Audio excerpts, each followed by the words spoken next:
Bom, vamos falar agora sobre uma condição que ela é muito comum de se encontrar nas emergências e que você precisa tratar e identificar rapidamente, né? Porque o paciente ele pode evoluir muito mal, muito rápido, se você não identificar. Essa condição é a sepse. Então, por que é que você tem que saber sobre sepse?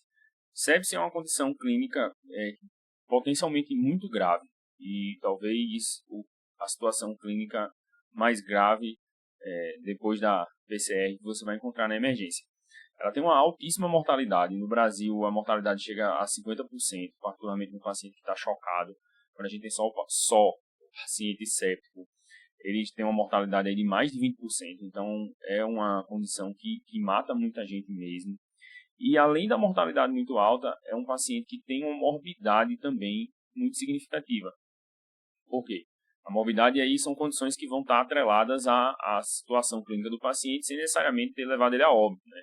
Então, um paciente que reinterna mais, o paciente que teve um internamento por sepse, é um paciente que vai internar mais vezes do que os pacientes que tiveram um internamento sem ser por sepse. É o paciente que morre mais em 2 anos. Então, o fato de ele ter tido um quadro séptico aumenta o risco dele morrer em 2 anos. Ele tem mais exacerbação de doença crônica. O paciente séptico ele tem mais de ser descompensada no futuro, ele tem mais EPOC exacerbado no futuro, ele tem uma piora dessas doenças de evolução mais crônica e progressiva. Ele é um paciente também que vai ter mais infarto, é um paciente que tem mais complicações só pelo fato de ele ter tido sepse. Que, de certa forma, não é só, né? É uma condição muito grave, realmente. Popularmente, o pessoal fala que é uma infecção generalizada, e é mais ou menos isso aí mesmo. Na verdade, é uma resposta inflamatória, mas a gente vai ver mais detalhadamente o que é especificamente esse quadro de sepsis, como é que vai tratar, como é que você vai reconhecer tudo direito. Aqui a gente tem uma tabela do relatório do Instituto Latino-Americano de Sepsis, o ILAS, que esse dado é de 2022, então é um dado mais recente que a gente tem, mostrando a quantidade de pacientes sépticos que a gente tem no Brasil. Tá? Parece que assim, o gráfico está aumentando bastante, né? Então a impressão que dá é que os pacientes têm mais sepse do que tinha há anos atrás. Se você pegar o gráfico aí em 2012, tem pelo menos 3 vezes mais sepse do que em 2022. Então, em 10 anos, aumentou ali 3 vezes mais, pelo menos, a quantidade de pacientes sépticos. Isso é um dado que chama atenção porque mostra para você que é muito prevalente essa situação. E aí, será que está aumentando a quantidade de pacientes sépticos? Será que a gente está tendo mais casos de sepsis? A gente tem mais paciente grave ou a gente tem uma maior percepção da condição? A gente teve uma melhora na educação dos colegas, dos profissionais, ou a gente tem uma quantidade maior de paciente infectado? A minha impressão é que a gente tem uma maior educação, a gente está cada vez mais ciente que essa condição clínica ela é potencialmente grave. Isso aí não significa que a gente está tendo mais paciente infectado, a gente está tendo mais paciente grave, está uma epidemia de infecção. Não, a gente tem maior percepção e maior noção de que esse paciente ele precisa de uma abordagem mais rápida, ele precisa ser triado como séptico em algumas situações para que ele tenha um desfecho melhor. Esse estudo que eu trouxe aqui é um estudo de 2016, é o Sepsis 3, que é o terceiro consenso sobre as definições de sepsis. Ele é um estudo que mudou, revolucionou a medicina. Se você entrou na graduação depois desse período, 2016, talvez você nem tenha visto muito sobre como era antes. Mas ele facilitou muito e ele foi meio que uma reviravolta na época que foi lançado, pelas definições mais simples, né? Aquela definição do Quick-SOFA, o SOFA, a definição das medidas, das condutas, o segmento a partir de então, desde 2016, é muito baseado nesse terceiro consenso, no Sepsis 3, esse estudo aí de 2016. Então, é um estudo bem marcante, é um estudo bem interessante de você dar uma olhada e até talvez comparar com outros dados, né, mais antigos, porque eles também são relevantes. Eu vou trazer e vou explicar direitinho cada um deles. Esse aqui é o dado mais recente que a gente tem, o do Surviving Sepsis Campaign, que é um documento que é publicado periodicamente, falando sobre as medidas, falando sobre a condição da sepse, o que é que você tem que prestar atenção, o que é que você deve fazer, o que é que você não deve fazer, o que é indicado, o que é contraindicado. Às vezes tem algumas divergências aí com relação ao Sepsis 3, porque é um estudo que é 2016 e o Surviving Sepsis Campaign ele vai sendo publicado periodicamente. O que tem interessante nesse estudo, né, nesse documento, é que esses 3 nomes aí que eu destaquei, Flávia Machado, Luciana Azevedo e Suzana Lobo, são brasileiros. Então, a gente tem médicos brasileiros aí que fazem parte desse documento, são estudiosos de sepsis, né? São pessoas que estão envolvidas aí com a academia e levantando nosso nome aí no mundo, né? Mas, assim, é um documento bem interessante e que eu vou trazer a minha percepção, tanto com relação às definições de sepsis lá do 2016, né, do sepsis 3, dessa mudança de paradigma que teve, comparando também com o Surviving Sepsis Campaign. Então, de maneira geral, o sepsis é uma condição sistêmica, né? É uma condição inflamatória sistêmica e causada por um processo infeccioso. Então, a gente tem liberação de citocina inflamatória, você tem uma resposta exacerbada do hospedeiro, né, do paciente, causada por uma infecção. Então, naturalmente, em toda condição que a gente tem de inflamação, de infecção, a gente vai ter liberação de citocinas inflamatórias. Mas o nosso organismo ele funciona com pró-inflamatórios e anti-inflamatórios atuando, né, para que não haja nenhuma desregulação, nenhum desbalanço desse sistema. Acontece que na sepse a resposta é tão exuberante que os pró-inflamatórios sobrepõem muito os anti-inflamatórios. E isso aí faz com que haja alterações no nosso organismo que vai levar a todas as alterações que a sepse causa. A gente vai ter, pelas liberações de citocina inflamatória, né, estímulo de inflamação, a gente tem ativação de leucócito, aderência de leucócito na parede do endotélio, extravasamento de leucócito, a gente tem aumento de permeabilidade vascular, a gente vai ter também, por questões inflamatórias aí, essa lesão endotelial, aumento de permeabilidade, extravasamento de líquido, vai fazer disfunção circulatória no paciente. As alterações que o processo inflamatório causam, né, vão ter alterações de pH, vão ter alterações metabólicas ali, de substâncias, citocinas, que vai mudar a afinidade da hemoglobina para o oxigênio. E isso aí também tem um impacto muito grande no processo da sepse. Vai haver morte celular, porque você vai ter uma perfusão prejudicada, você vai ter menos oxigênio chegando para o paciente, nas células do paciente, então vai haver a questão de ativação de apoptose, né? Você tem aquela célula que vai ficar em stand-by, você vai ter também uma célula que vai morrer também por isquemia. Então você vai ter uma série de coisas que vão acontecendo ali por disfunção circulatória, por alteração da afinidade do oxigênio, e tudo começando por liberação de muitas citocinas inflamatórias, né? Processo inflamatório muito exacerbado. Com isso também você pode ter um quadro de imunossupressão, você tem uma piora de produção de célula de defesa, de atividade de célula de defesa, piorando ainda mais o quadro infeccioso, porque já tem uma bactéria ali causando muito processo inflamatório, só que seu organismo agora perde a capacidade de se defender. Então pode levar a imunossupressão.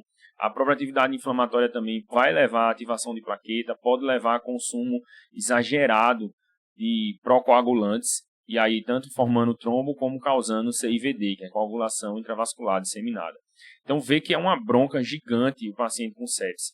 Às vezes a gente pensa que é algo mais simples, mas não. É uma doença muito grave, uma doença que pode sim levar o paciente a óbito rápido se não for bem conduzida. Então, o que é que vai acontecer? Vamos destrinchar aqui cada uma delas. O paciente pode chegar hipotenso, né, séptico. Tipicamente, uma das situações mais marcantes é o paciente infectado, hipotenso, pensa logo em sepsis, né? Então, ele vai ter hipotensão e vai ter diminuição da entrega de oxigênio. Por quê? Vai ter citocina inflamatória circulando, vai fazer vasodilatação. Então, vai ter liberação de óxido nitroso, vai ter a própria citocina inflamatória vai fazer o vasodilatar para que passe mais leucócito, para que mande um pouco mais de sangue, para que chegue mais células de defesa ali.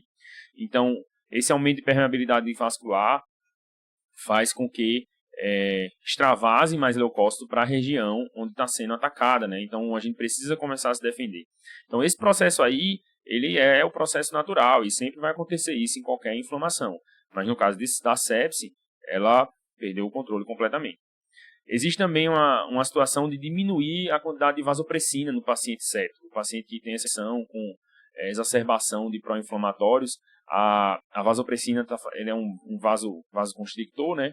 A gente tem essa circulação normal nela no sangue, e aí ela faz menos efeito, fazendo com que o paciente fique mais vasodilatado e tenha uma perfusão ainda assim prejudicada. Então você tem uma diminuição de volume circulante efetivo por extravasamento vascular, e aí perfunde menos rim, perfunde menos cérebro, perfunde menos coração, porque o paciente está hipovolêmico, né? Hipovolêmico. Ele pode estar até com a volemia geral dele normal, mas na verdade o volume circulante efetivo, que é a quantidade de líquido que circula dentro dos vasos, vai estar diminuída.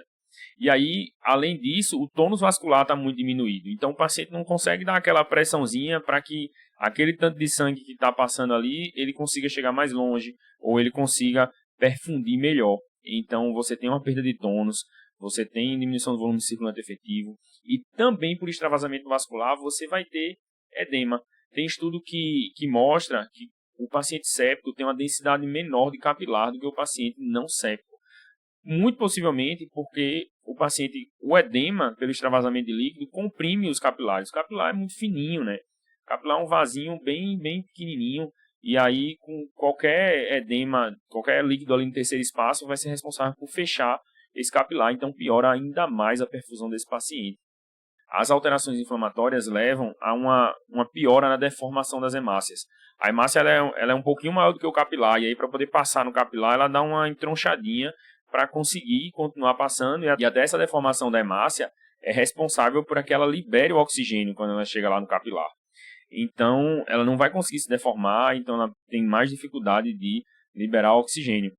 Além disso, ela por não se deformar, ela pode impactar no capilar. Então, além do capilar estar sendo imprensado pelo edema, ele vai ser impactado e fechado, tanto pela hemácia como pelo leucócito, que também passa pela mesma situação, de não conseguir se deformar para passar pelos espaços menores. Tudo isso aí é fator que contribui para o paciente séptico evoluir cada vez pior, né? Então, com a entrega de oxigênio muito prejudicada e hipotensão. A gente viu o que acontece na circulação do paciente com relação à entrega de oxigênio. Agora vamos ver o que acontece no pulmão do paciente. Então, assim como em todos os vasos do corpo do paciente, no pulmão não é diferente. Vai ter aumento de permeabilidade capilar. A gente tem a mesma manifestação, citocina inflamatória circulando, fazendo com que tenha extravasamento de líquido. E esse líquido aí, ele pode ir tanto para o alvéolo como para o interstício, prejudicando as trocas gasosas. Então, o paciente ele tem um aumento da barreira para a troca de oxigênio, tanto por causa do edema no alvéolo, o edema alveolar causado pelo aumento de permeabilidade, como também edema no interstício. Isso vai fazer com que tenha uma troca ruim, e aí você tem uma redução dessa relação VQ, porque o paciente vai, apesar de ventilar bem e chegar sangue, então o Q está preservado, mas apesar de mandar ar, ele até então não ter problema de drive respiratório, ele não tem troca. Então ele não consegue oxigenar de maneira efetiva. Então você tem uma redução da relação VQ que vai levar o paciente a fazer hipoxemia. Essa citocina inflamatória ela também pode levar a uma lesão da membrana alvéolo capilar, e aí você tem muito extravasamento de líquido.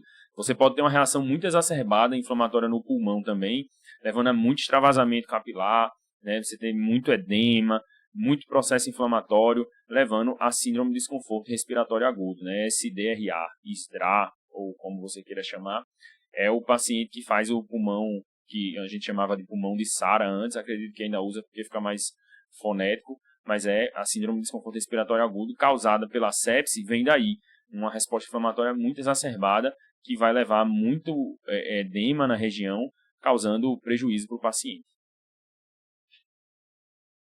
E aí, isso é um mecanismo que também contribui para a entrega prejudicada de oxigênio, né? Você tem uma redução ainda maior no DO2. O paciente ele já não consegue perfundir bem, ele não entrega tão bem, o sangue não chega lá, a hemácia está mais afim pelo oxigênio, e aí não consegue liberar o oxigênio. Ela pega o oxigênio que chega aí do pulmão, mas ela não consegue botar para fora. E ainda assim, agora tem pouco oxigênio que ela consegue pegar, porque a barreira de troca ela está mais espessa, né? Tem edema no intestício, tem líquido no alvéolo. Isso aí faz com que a troca fique prejudicada e o paciente não consiga oxigenar bem. Então, é mais um fator que leva a uma descompensação. No trato gastrointestinal, o paciente vai ter uma perda da barreira protetora, né? Você tem uma perfusão prejudicada ali, pode fazer com que o intestino ele se movimente menos, e aí pode haver também diminuição de perfusão, você começa a ter sofrimento das células e essa barreira protetora que existe no intestino, ela fica mais fraca, ela fica perdida em alguns locais e pode haver translocação bacteriana, o que vai potencializar a gravidade desse paciente, porque se ele não tinha um quadro abdominal, intraabdominal, agora ele pode passar a ter também intraabdominal por translocação bacteriana, por perda da defesa natural que a gente tem no nosso intestino. Ele também pode ter disfunção hepática, né, por piora de perfusão, por lesão de citocina inflamatória, e isso aí faz com que tenha um clareamento menor de toxinas. Então, o clearance das toxinas do nosso organismo, ele vai estar prejudicado. Então, o fígado funciona pior, as toxinas vão circular por mais tempo, a metabolização de medicações, a metabolização de escórias do nosso organismo vai estar prejudicada, levando também a uma potencial piora desse paciente. No rim, a gente tem uma perfusão diminuída, fazendo com que esse paciente possa evoluir com a necrose tubular aguda. Tipicamente, a lesão renal da sepse é uma NTA. Então, tanto a hipoxemia, que perfunde mal o rim, né, o capilar está ruim lá também, né, por toda a questão inflamatória, tudo isso, ele vai, diminuição do volume circulante efetivo também, e aí faz com que o rim sofra, e aí vai ter prejuízo na filtração glomerular, vai ter diminuição do débito urinário, o paciente pode ter aumento de escória nitrogenada, pode ter distúrbio de eletrolito, uma série de coisas que podem acontecer porque o rim está sofrido também.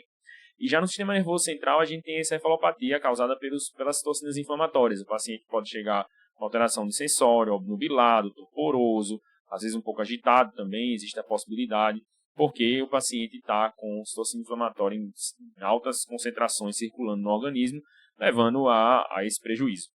A gente acabou de ver aqui o que a sepse pode causar de bronca no organismo do paciente. Inverti um pouco a ordem aí da relação reconhecer, entender e compensar, porque acho que é relevante no contexto de sepse você ter um entendimento geral de como é uma condição grave. Então, você precisa focar bem nessa parte agora de compreender o que está acontecendo, o que pode acontecer de alteração, para você conseguir aplicar melhor os conhecimentos da tomada de conduta. Foi só uma modificação para poder ficar mais didático, porque na prática você vai passar primeiro pelo reconhecimento. Então você vai precisar identificar esse paciente séptico, depois você vai sacar que tudo isso aí pode estar acontecendo, e aí, dependendo do que estiver acontecendo, você vai conseguir tomar as decisões para dar o melhor suporte. Então, no próximo vídeo, vou falar com vocês sobre como reconhecer a sepse.